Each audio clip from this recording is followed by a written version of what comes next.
সমস্যা আছে? সত্য বলতে সমস্যা নেই। সত্য বলবেন, বুক ফুরিয়ে বলবেন, সেটা আপনার বাপের বিরুদ্ধে হোক, তারপরে বলতে হবে সত্য সত্যই, সত্য কোনোদিন মিথ্যা হতে পারে না। সেটা আপনার বাবা হোক, অসুবিধা আছে? অসুবিধা নেই। হাজিরিন, বাইতুল মাল আল্লাহর হাবিব প্রতিষ্ঠা করেছিলেন। সে বাইতুল মালে গনিমতের মালগুলো সংরক্ষণ করা হতো। গনিমতের মাল সংরক্ষণ করতেন আল্লাহর হাবিব। সেই বাইতুল মালের কেয়ারটেকার হিসাবে, পাহারাদার হিসাবে নিযুক্ত করলেন হযরত আবু হুরায়রা রাইসুল মুহাদ্দিসিন। তার উপাধি কি? রাইসুল মুহাদ্দিসিন, সমগ্র হাদিস বিশারদদের উস্তাদ, নেতা।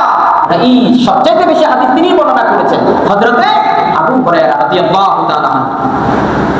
আর রাইসুল মুফাসসিরিনকে হযরত আব্বাস রাদিয়াল্লাহু তাআলা আল্লাহ রাসূলের চাচা। সুবহানাল্লাহ, কত বিশাল দেহের মানুষ ছিলেন, কত শক্তি ছিল। হযরত আব্বাস গলা দিয়ে আওয়াজ করতেন আল্লাহু আকবার, চতুর্দিকে 3 কিলোমিটার পর্যন্ত ছড়িয়ে পড়ত আল্লাহু আকবার। এখন মাইকেও সে আওয়াজ পৌঁছায় না, 3 কিলোমিটার যায় মাইকে আওয়াজ, গলার আওয়াজ যায় না। কিন্তু হযরত আব্বাস, আল্লাহ পাক তাকে এত শক্তি দিয়েছেন, আল্লাহু আকবার বলে উচ্চারণ করতেন, চতুর্দিকে 3 মাইল পর্যন্ত আওয়াজটা ছড়িয়ে পড়ত আল্লাহু আকবার। তিনি ছিলেন হযরত আব্বাস, আল্লাহ রাসূলের সবচেয়ে ছোট চাচা। হযরত আবু হুরায়রা রাদিয়াল্লাহু তাআলা তিনি ইশার নামাজের পরে প্রতিদিনের মতো বাইতুল মাল পাহারা দিচ্ছেন। কথা শুনছেন? মনোযোগ দিয়ে শুনুন। হাদিসে এসেছে, সহিহ হাদিস, কোনো ভেজাল নাই। কি নাই? কোনো ভেজাল নাই। কষ্টি পাথর দিয়ে যাচাই করা হাদিস, কোনো ভেজাল নাই। হযরত আবু হুরায়রা রাদিয়াল্লাহু তাআলা ইশার নামাজের পরে বাইতুল মাল পাহারা দিচ্ছেন।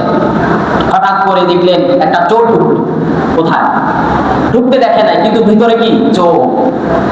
চোর ঢুকে বাইতুল মালের মাল সামানা নিয়ে যাচ্ছে।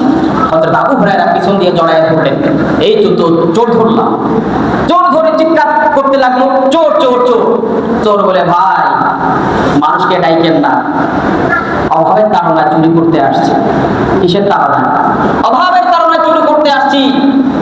ক্ষুধায় আমার পরিবার মারা যায়, আমার মা অনাহারে আছে, আমার সন্তানগুলো অনাহারে আছে, খেতে পারছে না। স্বভাবে চুরি করি নাই, অভাবে চুরি করতে আসছি। হযরত আবু হুরায়রার অন্তরে দয়া হয়ে গেল। নবী সাহাবী তো, অন্তরে কি আছে? দয়া আর মহব্বতে পরিপূর্ণ। আল্লাহু আকবার। আবু হুরায়রার অন্তরে মায়া হয়ে গেল, চোরটাকে ছেড়ে দিলেন। ফজরের আযান হলো। আবু হুরায়রা ফজর আযানের সাথে সাথে মসজিদে গেলেন, আল্লাহর হাবিবের পেছনে নামাজ পড়লেন। নামাজ পড়ার পরে আমরা যে এরকম ঘুরে বসি, আল্লাহ রাসূল ঘুরে বসলেন। আবু হুরায়রাকে বললেন, ইয়া আবু হুরায়রা, গতকালকে যে চোর আসছে, চোর তোমাকে কি বললো? আবু হুরায়রা আশ্চর্য হয়ে গেলেন, আমি তো আল্লাহ রাসূলকে বলি নাই, আল্লাহ রাসূলকে এখনো আমি জানাই নাই। পৃথিবীর কোন মানুষ জানে না, আমি জানি। আর চোর জানে, আরেকজন জানেন, তিনি কে? আল্লাহ। এই 3 জন ছাড়া কেউ জানে না। আল্লাহর হাবিব কিভাবে জানলো?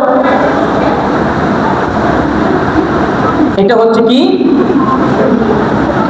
গায়েবে ইজাফি। এটার নাম কি? একটা হচ্ছে গায়েবে জাতি। মুরব্বীরা, কিছু কিছু মুরব্বী উস্তাদ আছে আমাদের, ঘোমটা পরে পরে আলোচনা করে। দেখেন না, কিছু মৌলবী আছে ঘোমটা পরে পরে আলোচনা করে মিডিয়াতে। ওনারা গায়েবের কথা শুনলে অ্যালার্জি শুরু হয়ে যায়। আরে বেকুব, গায়েব হচ্ছে কত প্রকার? 2 প্রকার। একটা হলো গায়েবে জাতি, যেটা আল্লাহ পাক নিজেই জানেন আর কোনো সৃষ্টি জানে না। আরেকটা হলো গায়েবে ইজাফি, যেটা আল্লাহ পাক জানিয়ে দেন তার হাবিবকে, আল্লাহ পাক জানিয়ে দেন তার রাসূলকে। এটা হচ্ছে গায়েবে ইজাফি। আরেকটা হলো গায়েবে জাতি, যেটা আল্লাহ ছাড়া কেউ জানে না। একটা মাধ্যমে আর একটা বিনা মাধ্যমে।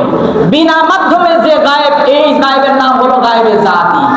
আর মাধ্যমে যে গায়েব, এই গায়েবের নাম হলো গায়েবে ইজাফি, যেটা আল্লাহ পাক তার হাবিবকে জানাতেন, আল্লাহর হাবিব মানুষকে জানাতেন। তাহলে আবু হুরায়রা বলল, কেউ জানে না। আল্লাহর হাবিব কিভাবে জানলেন? আল্লাহ পাক জানিয়ে দিয়েছেন।